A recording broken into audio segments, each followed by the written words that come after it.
And in one of these text messages, you say, Mr. Patterson, you act like the money is supposed to magically appear because you're threatening me. I gave you specific time frame. You're referring back to something you had told her before. Because like I said, she kept texting me, so about the money, rushing me. So, you know, I probably said, whatever, August or whatever the time frame was. I just wanted to get her off my back. Okay. I had to tell her something because she kept threatening me, trying to have people come to my house, fight me and stuff. Wake up, go to the car, tire slash. So I'm like, you know what? I'm trying to give you a specific time frame because I don't want all this.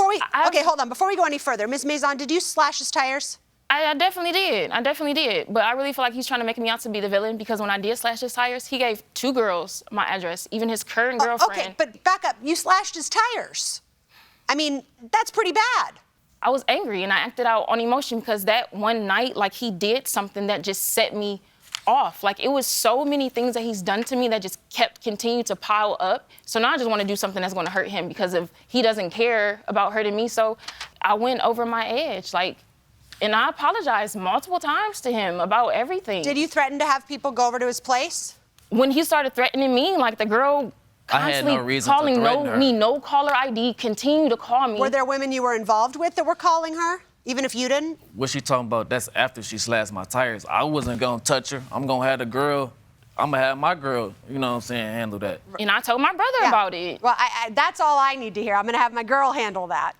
So, anything else? I have nothing further. The parties are excused while we deliberate in this matter. This is kind of a tricky one, I think, because it's not entirely clear what the conversation was. But I am pretty satisfied from the text messages we saw, even where Mr. Patterson himself was saying, you're gonna get your money back. I gave you a specific time frame, that this was not a sort of investment in a business where it was very clear that she might not get her money back, but that this was something that was done with expectation of repayment. The other issue for me is that even if there was some sort of investment aspect with risk associated, he did not use her money for the stated purpose. He told us he did not start a shipping business, so he essentially just took her money and invested it in something else. If she had been investing, even with risk associated, in his shipping business, and he says, you know what, forget the shipping business, I'm gonna use the $5,000 on something else, he hasn't abided by the terms of their agreement. So I'm not satisfied that she's entitled to her money back within a specific time frame. But at the end of the day, I think this case turns on the fact that he did not use the money for the purpose that it was intended to be used for. I'm perfectly comfortable with gleaning from all of the evidence that there was a specific time period that she expected the money back. May not have been a month, but it certainly was much closer to his version of the events that he could give it back to her when and if he ever makes money in any kind of business.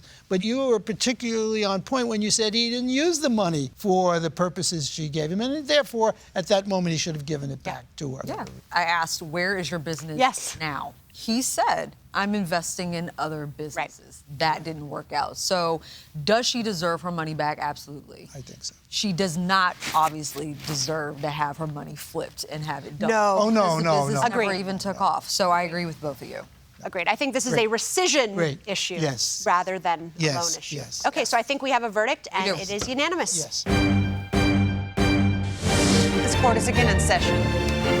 Ms. Maison, Mr. Patterson, the one thing that everybody agreed on today was that this was a very toxic relationship, one that I hope, Ms. Maison, you've moved on from. But in terms of the legal issues, this case actually turned on a very specific fact and a very specific legal issue.